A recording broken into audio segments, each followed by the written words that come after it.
что и лома арпрекал. He's не спрашивай за я что стал. He's не искал, so зазнадать. He's не искал, что мог.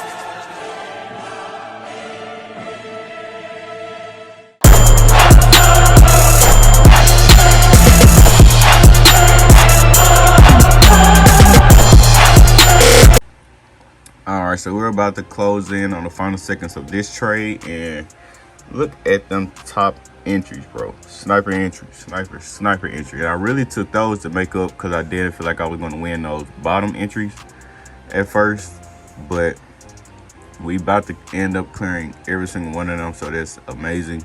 Pretty great for our first trades in the morning. But let's get right back to it, man. No time to celebrate. Let's continue focusing up and let's get to this bag, man.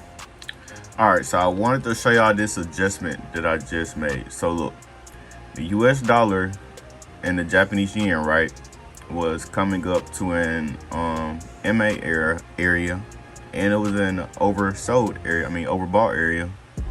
So I was like, okay, I'm gonna wait for it to come to the 270 range. So therefore, you know, that was the last recent high. I feel like this was going to continue on a downtrend, and once it came back to the area, I didn't feel like it was going to create a new high. So I went on ahead. I was going to get in at that area, but the currency strength changed, and the US dollar gained a little bit of strength, according to the Japanese. To the Japanese yen, but you know, it's still weaker, but still it gained strength, which changes the trajectory of this trade now. So now I'm waiting for it to come up higher into this Bollinger Band, and then I was going to take a trade. But instead of taking it at 270 like I had planned on, I'm waiting to take it around 315 area now. So I just wanted to show you guys that adjustment. You always got to pay attention to changes in the market. I realized that the USD dollar was gaining a lot more strength. I'm gonna take it right here. I still like the area. I gained it at the I realized that the USD dollar was gaining strength off of these candles, and that's what made me refresh my currency strength meter. And then I came over here and saw that it was now in second place, but at first it was all the way right here where AUD was. So that was just an adjustment on my trade, and hopefully we get the profit from it. But I still feel like this is definitely going to drop, so I'm gonna see you guys at the end of this trade.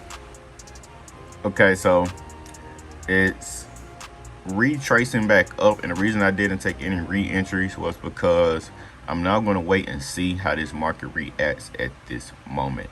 So I want to see if it's going to create a resistance right here, which I feel like it is, because now it's not showing that very strong push that it was before. You guys saw that we got the first resistance candle, but we're gonna now wait and see, and I will maybe hop back in this trade. I got my little jump over my RSI now, which is what I would like to see. It is creating a new high though. It just created a new high, so this could be a reversal, you know, a show a reversal, but we will see how the rest of these candlesticks go, and if they go like how I feel like they should or comfortable with, then I will hop back in. But until then, let's see what else we can find. Final 10 seconds of this trade, and this is a great trade. Very happy with how this one turned out. As long as it don't make no crazy moves right here at the end. Sucks, because we was in profit for the most part, but still ended up clearing our top entries and just got a couple spikes. But the reason that I took this trade was because we came into a ranging market, and I didn't feel like it was going to break the previous high that it had made. I saw it was making some resistance right here. So once I had got this candle, then this candle wouldn't break either. I pretty much figured on this candle it was more than likely going to drop within my time frame that I was trading, and it was in an overbought area. So I felt very confident on that trade. I tried to catch the top of this wick on all my entries, but you guys saw I got a couple low entries, and I would have cleared all of those if my finger would have been fast enough. But that was pretty much why I took that trade. I was watching AUD JPY, but I missed it because I was watching GBP AUD. And you guys see right here that this trade came out wonderfully as well. I would have definitely took this one, but had my eyes glued on the other one. And I didn't show you guys why I took Euro USD, but let me show you, because I did highlight it. So I took Euro USD up here, and what I was seeing was over here to my left, I got a previous high right here into the Bollinger Bands as well. And then you guys see right here, look at these candlesticks. After these consecutive bullish candlesticks or buying candlesticks, we start to get these right here. So I figured, okay, it is resisting at this level where there was a previous high, and I really wanted it to push into the Bollinger Bands again, which is exactly what I waited for. And once it did push into the Bollinger Bands, that was when I took the trade. So you guys saw how that turned out as the first trade, and we ended up winning that one. But that was a very successful trade as well. Last couple seconds of this trade, let's see if we clear it in the time frame that we are trading in. Came very, very, very tight. I did take another entry, but it was only a 1 minute trade, and we cleared that one as well, putting us back up. I'll show you guys that I did take that. So you guys see right here, this was the one that I took for 1 minute on GBP AUD. Now let's see, because I do possibly want to take another entry on this, I'm not gonna lie to you. I really did like this trade setup. Was the one that I've been watching. I took those lower entries on before, and it's really dropping now.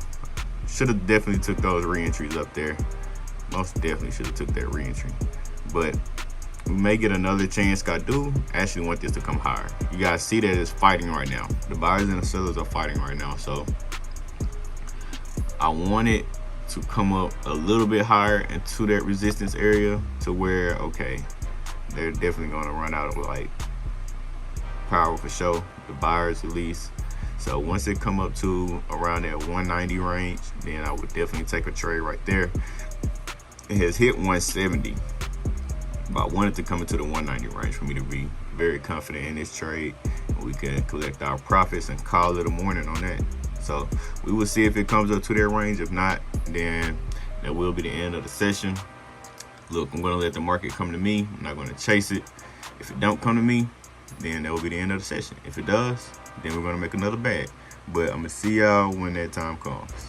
All right, so I would like to show you guys another example of markets not to trade in. So you guys know that I was watching GBP AUD, and the Great British Pound is weaker than the Australian dollar. But as you guys can see, we're getting gradual movement up. Now, if this was like an instant movement up, then I would have, I would have liked that trade more. It would have just showed me like, okay, the buyers are flexing right now, but it's going to drop. But when you see a gradual movement up, more than likely there's going to be a change in the market.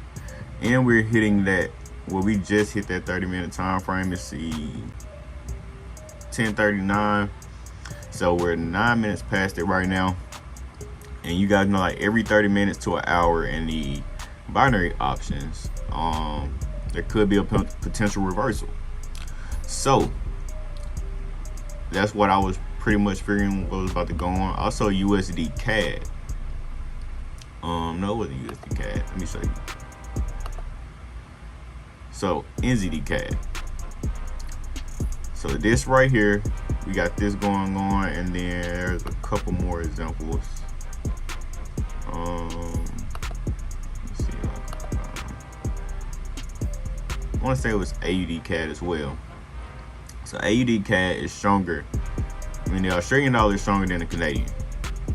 But as you guys see, it's pushing down, it's flaring out, and sometimes your currency strength may not be updated yet, but you still have to be able to see it with the naked eye.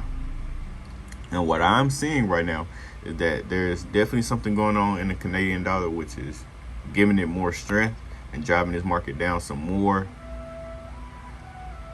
So really what I just wanted to point out. Sometimes you have to be able to see stuff without with the naked eye. You can't always rely on the currency strength and everything else. You have to be able to notice stuff yourself as well that's going on in the market. So it's really just what I wanted to point out. Yes, I would have won GBP/AUD if I would have stuck to my analysis, but I didn't know that for sure.